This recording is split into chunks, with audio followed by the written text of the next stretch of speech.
Nah, untuk step yang pertama adalah select reference model, views, and tools. Nah, untuk penjelasannya adalah yang pertama, reference model itu menjelaskan mengenai referensi apa saja yang akan didapat atau yang akan digunakan untuk pengembangan arsitektur ini. Lalu yang kedua adalah viewpoints, yaitu menjelaskan mengenai sudut pandang dari setiap stakeholder mengenai kebutuhannya dalam arsitektur ini. Nah, yang terakhir adalah tools, yaitu menjelaskan alat-alat atau metode yang digunakan untuk memodelkan, menganalisis, dan mendokumentasikan pengembangan arsitektur.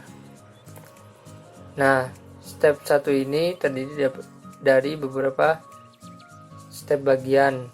Di antaranya adalah yang pertama, determine overall modeling process, yaitu menggambarkan mengenai semua proses dari perusahaan yang akan digunakan untuk melakukan pemodelan data pada arsitektur. Nah, contoh dari modeling ini adalah use case, activity, dan class. Nah, step yang kedua adalah identify required catalog of data building blocks, yaitu mendefinisikan katalog-katalog yang isinya adalah data-data dari tiap building blocks dari proses bisnis yang ada pada perusahaan. Nah, data-data ini dibutuhkan untuk membantu dalam tercapainya visi perusahaan. Contohnya adalah data entity catalog. Nah, step yang ketiga adalah identify required matrix, yaitu menjelaskan mengenai matriks yang akan digunakan untuk menunjukkan hubungan antara relasi-relasi dari model entitas data yang ada pada perusahaan. Nah, contohnya adalah data entity matrix, information matrix, dan application matrix. Nah, step yang keempat adalah identify required diagram, yaitu menjelaskan mengenai diagram-diagram apa saja yang digunakan untuk memberikan informasi mengenai sudut pandang dari stakeholder yang berkaitan dengan kebutuhannya. Nah, contohnya adalah conceptual data diagram, logical data diagram, dan data lifecycle diagram. Nah, untuk yang kelima adalah identify types of requirement to be collected, yaitu kebutuhan-kebutuhan apa saja nanti yang akan dibutuhkan dalam pengembangan arsitektur. Nah, hal itu juga merupakan penyedia untuk melakukan input dalam menetapkan domain dari aplikasi dan bisnis itu. Ya, sekarang saya menjelaskan mengenai develop baseline data arsitektur, yaitu adalah menjelaskan kebutuhan informasi untuk mendukung fungsi bisnis yang mengarah pada bisnis model. Biasanya berisi high level data gitu. Jadi dalamnya terdapat name atau nama dari data tersebut, terus definisi dari datanya, identifikasi semisal kayak dalamnya dari data itu apa saja, terus ada karakteristik yaitu yang spesifik dari data tersebut apa, terus dengan notes yaitu contohnya seperti apa. Ya, contohnya yaitu misal pada garis bar cost yaitu value, deskripsinya apa yaitu nilai dari jasa dan apa saja yang dibeli, berisi tentang data, nama produk, dan tipe produk.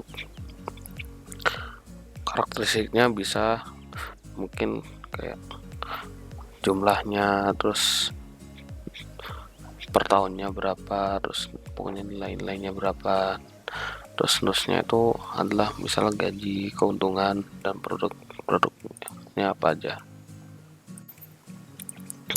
Selanjutnya adalah develop target data arsitektur, yaitu sebuah hal untuk melengkapi kebutuhan arsitektur vision dan target bisnis arsitektur, berisi tentang scope dan detail yang bergantung pada hubungan elemen data untuk mencapai target arsitektur. Dan jadi kita dapat datanya ini dari develop baseline data arsitektur, di mana kita menyesuaikan datanya apakah sesuai dengan target bisnis kita. selanjutnya adalah perform gap analysis, dimana di sini kita akan cara untuk melaksanakan gap analysis tersebut. Yang pertama adalah menggunakan trade-off analysis untuk menyelesaikan masalah dalam banyak sudut pandang, karena dengan gap analysis ini kita harus melihat masalah itu dalam banyak sudut pandang agar kita tahu solusi yang tepat seperti apa. Yang selanjutnya validasi model, apakah mendukung prinsip, tujuan, dan batasan, karena jika tidak sesuai dengan prinsip, tujuan, dan batasan apa yang kita kerjakan, maka model tersebut akan terlalu kompleks atau terlalu tidak sesuai dengan enterprise-nya. Yang ketiga adalah catatan perubahan pada sudut pandang pada model tertentu pada arsitektur repository dan dokumen. Yang keempat adalah menguji model arsitektur untuk mengukur sesuai dengan requirement. Jadi model tersebut harus sesuai dengan requirement. Jika tidak, maka akan ada yang kurang ataupun ada yang berlebih dan akan ada dampaknya. Nah, lalu setelah melakukan baseline arsitektur, trial arsitektur, dan gap analysis, kita akan melakukan pengidentifikasian kandidat roadmap komponen. Nah, jadi apa sih fungsinya kandidat roadmap ini? Fungsinya adalah untuk menentukan prioritas aktivitas untuk fase-fase berikutnya.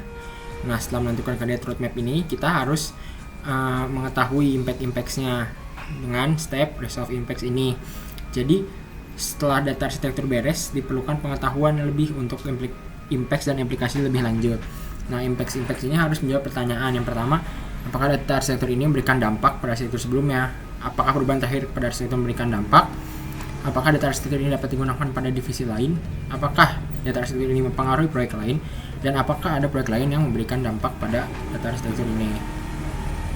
Setelah itu, kita akan melakukan conduct formal stakeholder review. Jadi, dalam formal stakeholder review ini pertama kita melakukan review efek yang diberikan pada arsitektur data ini kepada setiap stakeholder. Dan yang kedua, kita akan melakukan impact analysis untuk menentukan apakah perlu perubahan pada arsitektur sebelumnya, yaitu bisnis arsitektur, untuk melakukan perubahan arsitektur data. Ya, tahap selanjutnya adalah finalis arsitektur. Pada tahap ini, arsitektur yang sudah dikembangkan dicek lagi dengan arsitektur repository. Lalu jika ada standar-standar yang sudah ditetapkan, maka arsitektur yang sudah dikembangkan disesuaikan dengan standar-standar tersebut. Selain itu, dilakukan dokumentasi dari pengembangan arsitekturnya. Terus melakukan pengecekan kembali dengan kebutuhan bisnis dari perusahaan. Dan terakhir adalah menyelesaikan segala produk yang dibuat dalam pengembangan. Yang terakhir adalah create architecture definition document. Pada tahap ini dilakukan pembuatan dokumen untuk mendokumentasikan hasil dari pengembangan arsitektur data yang dapat dibuat di antara lain adalah business data model, logical data model, data management process, dan data entity atau business function matrix.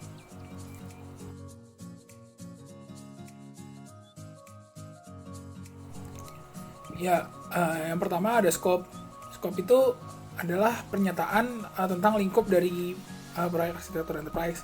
Jadi di scope itu dinyatakan mana bagian yang masuk dalam pengembangan dan mana yang tidak masuk, atau mana yang terpengaruh dan mana yang tidak terpengaruh. Lalu contohnya untuk kasus CRISPR adalah untuk data arsitektur adalah data penjualan dan keuangan itu masuk ke scope proyek, sedangkan yang lain tidak. Lalu batasannya itu ada data dari perusahaan tidak boleh diubah. Nah, lalu ada goals, objective, dan constraint. Jadi pada bagian ini itu ditentukan tujuan, sasaran, dan batasan dari pengembangan arsitektur. Nah, sebenarnya yang pertama itu adalah tujuan. Dari tujuan kita bisa menurunkannya menjadi sasaran. Nah, batasan itu adalah hal-hal atau aturan-aturan yang tidak boleh dilanggar dalam pembentukan dalam proyek arsitektur enterprise. Nah, contohnya untuk kasus CRISPR adalah goals-nya itu adalah meningkatkan penjualan dan keuntungan dari CRISPR. Nah, objektifnya untuk data adalah akses data perusahaan harus mudah dan keamanan datanya harus terjaga.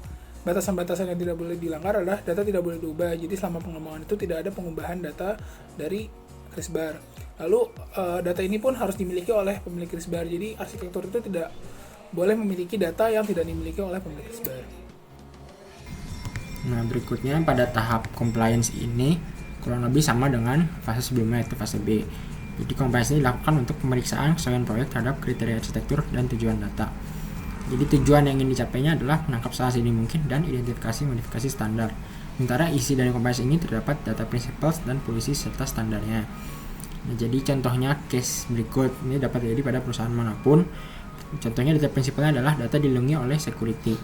Dan standar yang digunakan dalam data principle ini adalah ISO 27001, yaitu ISO tentang Information Security Management System. Lalu berikutnya adalah risk and issue. Jadi kita ulangi lagi, risiko itu adalah bahaya akibat konsekuensi dari sebuah proses yang sedang berlangsung ataupun yang akan terjadi. Nah, jadi pada risk dan issue ini terdapat impact, measure, dan mitigation. Nah, lalu isu itu apa sih? Isu itu adalah peristiwa yang terjadi. Nah, tujuan utama dari risk and issue ini adalah pertama, apakah mitigasi sudah sesuai dan apakah semua risiko punya mitigasi. Berikut adalah contoh case yang dapat dialami sebuah perusahaan. Misalnya, risiko dari arsitektur data ini adalah datanya bisa hilang. Lalu apa yang mitigasi yang perlu dilakukan adalah dengan melakukan backup data. Namun terdapat lagi isu seperti backupnya korup dan sebagainya. Selanjutnya adalah baseline arsitektur, yaitu suatu kondisi arsitektur organisasi saat ini sebelum dikembangkan. Jadi yang masih digunakan sekarang. Baseline arsitektur juga sebuah subset dari semua sistem yang ada pada arsitektur. Jadi pada arsitektur tersebut terdapat sistem, di mana sistem tersebut terdapat subset atau turunan dari sistem tersebut. Contohnya pada CRISPR, pada sistem pemesanan, yaitu proses pemesanan makanan oleh customer, memiliki spesifikasi SOP yang harus dilakukan oleh karyawan bagian tersebut yang terhubung pada kasir untuk membayar tagihan pesanan. Nah, pada bagian ini adalah rationale and justification for architecture approach. Nah, bagian ini berisi mengenai alasan dan pendekatan bagaimana arsitektur itu akan digunakan pada arsitektur enterprise pada organisasi yang akan dibuat. Nah, hal itu juga merupakan keputusan yang akan diambil untuk menentukan langkah ke depan atau langkah selanjutnya yang akan dilakukan dalam melakukan tata kelola arsitektur. Nah, karena pada dokumen ini pada fase ini berkaitan dengan data dan informasi, maka ini adalah pendekatan bagaimana mengelola data dan informasi yang dibutuhkan dalam melakukan arsitektur enterprise pada organisasi ini. Nah, untuk selanjutnya adalah mapping to architecture repository, yaitu menjelaskan hal-hal apa saja yang relevan untuk melakukan data arsitektur pada fase ini. Yang terdapat 5, yaitu artifak, yaitu menjelaskan artifak yang relevan dalam melakukan arsitektur ini. Lalu yang kedua adalah mapping to arsitektur landscape, yaitu menjelaskan pola apa saja yang relevan untuk melakukan arsitektur ini. Terus yang ketiga adalah mapping to reference model, yaitu menjelaskan produk dan teknologi yang relevan dalam arsitektur ini. Terus yang keempat adalah mapping to standard, yaitu menjelaskan standar pengelolaan data yang relevan untuk melakukan arsitektur ini. Terus yang terakhir adalah reuse assessment, yaitu menjelaskan aspek apa saja yang dapat digunakan kembali dalam melakukan arsitektur ini.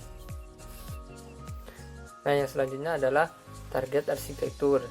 Nah, pada bagian ini artinya kondisi arsitektur yang ingin dikembangkan oleh sebuah enterprise, sehingga pengembangan tersebut dapat mencapai visi dan misi enterprise.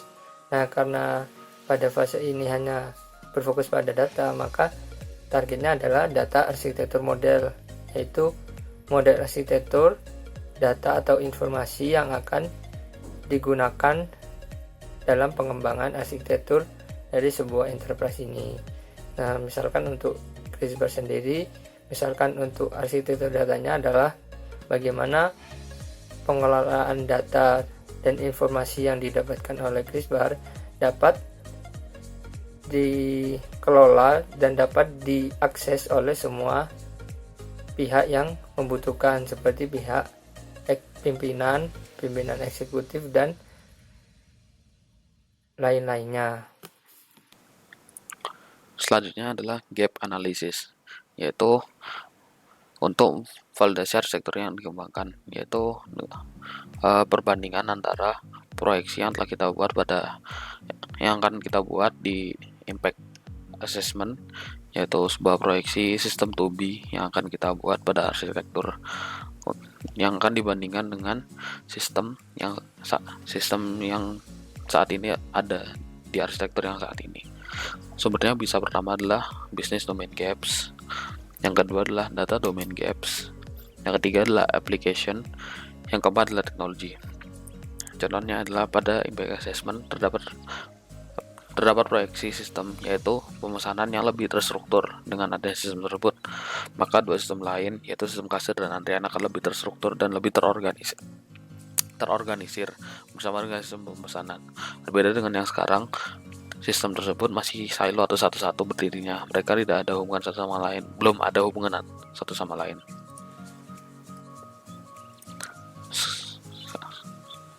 Selanjutnya adalah impact assessment, yaitu mengukur dampak dari sistem yang akan dibuat berdasarkan arsitektur yang saat ini ada, atau bisa dibilang suatu proyeksi dari arsitektur yang akan kita buat, yaitu sistem proyeksi. Yang pertamanya, misal contohnya adalah pada CRISPR digunakan sistem pemesan terstruktur yang terhubung pada kasir dan antrian, sehingga pada saat pembayaran lebih mudah dan lebih terorganisir, sehingga pada saat memesan kita udah terdaftar pada satu antrean dan juga pada kasir, sehingga saat kita bayar pada kasir kita tinggal bilang pada nomor meja tersebut atau nomor antrean tersebut, agar kasir lebih mudah untuk memeriksa dan lebih terorganisir dan lebih nyaman di mata customer. Lalu pada dokumen berikutnya adalah arsitektur specification requirements. Yang pertama ada arsitektur requirements. Nah, arsitektur requirements itu adalah bagian yang menjelaskan detail mengenai kebutuhan dari arsitektur yang diperlukan. Nah, di sini itu dijelaskan juga tentang kebutuhan interoperabilitas arsitektur, batasan, asumsi, dan KPI atau kriteria kesuksesan dari kebutuhan tersebut. Nah, untuk contohnya pada CRISPR adalah data disimpan secara terpusat. Jadi kebutuhannya data harus bisa disimpan secara terpusat. Lalu keamanan data terjamin dan data terstandarisasi. Jadi data di CRISPR itu punya standar-standar yang sudah ditetapkan.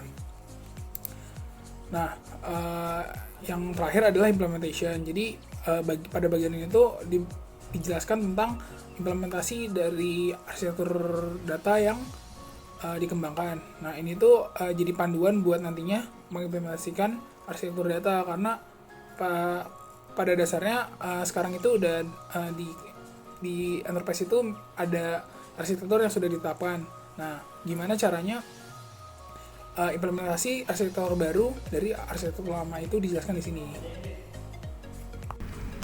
Nah, lalu pada dokumen arsitektur roadmap juga selain adanya bisnis arsitektur juga terdapat data arsitektur yang sama dengan sebelumnya, yaitu terdapat juga project list, di mana pada project list ini terdapat suatu proyek yang dilaksanakan untuk mencapai target arsitektur data itu sendiri. Lalu pada poin berikutnya juga terdapat template migration plan yang kurang lebih sama dengan bisnis arsitektur, namun ditekankan lagi kalau pada fase C ini lebih tekankan pada data arsitekturnya, sementara pada fase B lebih kepada bisnis arsitekturnya. Nah, jadi template migration plan ini menggambarkan urutan proyek untuk mencapai target arsitektur. Nah, ini berikut adalah tools-tools yang digunakannya. Nah, lalu terakhir terdapat implementation recommendation. Tujuannya sama, yaitu menentukan langkah kritis, isu, dan risiko yang telah diketahui.